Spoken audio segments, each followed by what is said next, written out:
All over the world, people want democracy. In countries rich and poor, in countries democratic or less democratic, there is a strong support for the concept of democracy.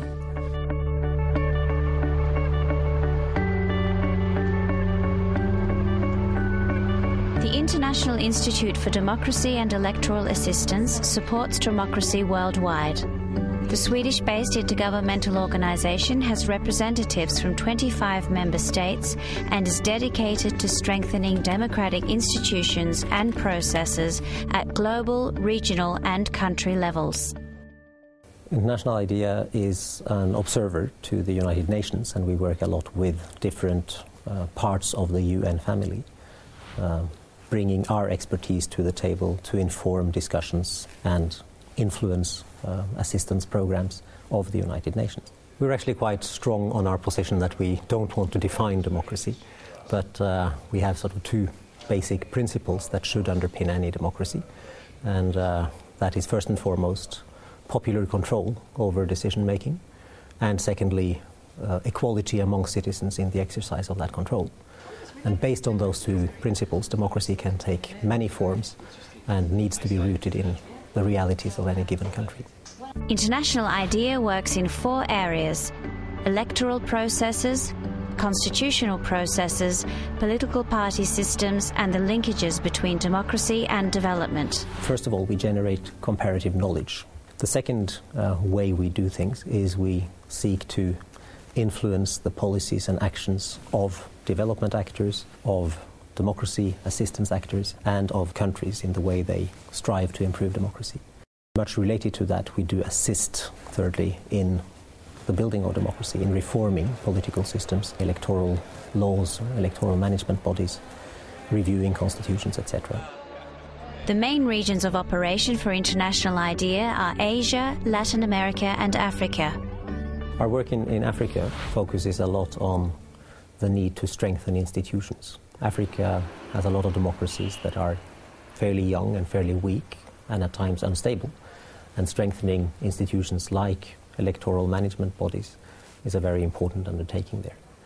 And then we work with political parties and other actors, also with a strong focus on Africa's poverty problem, because there, more than anywhere else, if democracy doesn't deliver better lives for people, democracy will not be sustainable. Much of what we do in Latin America is to work with political parties. Latin America has fairly well-established democracies, but they have profound challenges in making the political system deliver. Asia is the region where we are now gearing up. We are currently strongly engaged in Nepal in support of the constitutional process there, with a country coming out of civil war and autocracy, trying to chart the course towards democracy. One key project of the Institute has been to produce a report about development and democracy on behalf of the European Union and the Swedish government. The most important thing about the consultations we have led on the role of the European Union in democracy building is that we have brought a completely new approach to the table, where regional organizations, partners of the European Union in other parts of the world, have been asked to tell us, when you look at Europe, what do you see? So it's a kind of peer review of the European Union from the Global South. The Institute's key achievement has been to professionalize the field of elections and to establish an international standard for electoral processes.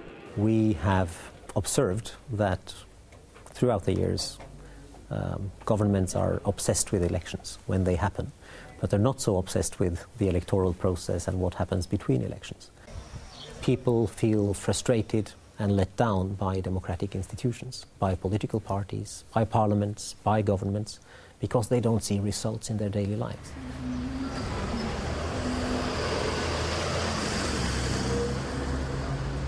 Today, there is a higher comfort level for autocrats in many parts of the world.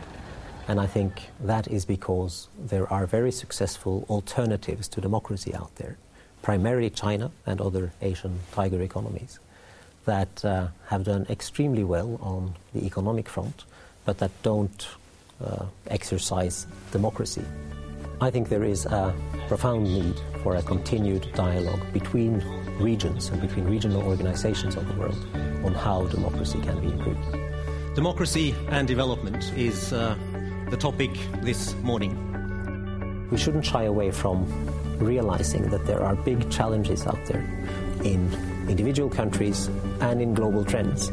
And those challenges need to be addressed. And there is a need for governments and for international actors to do more to support and sustain democracy.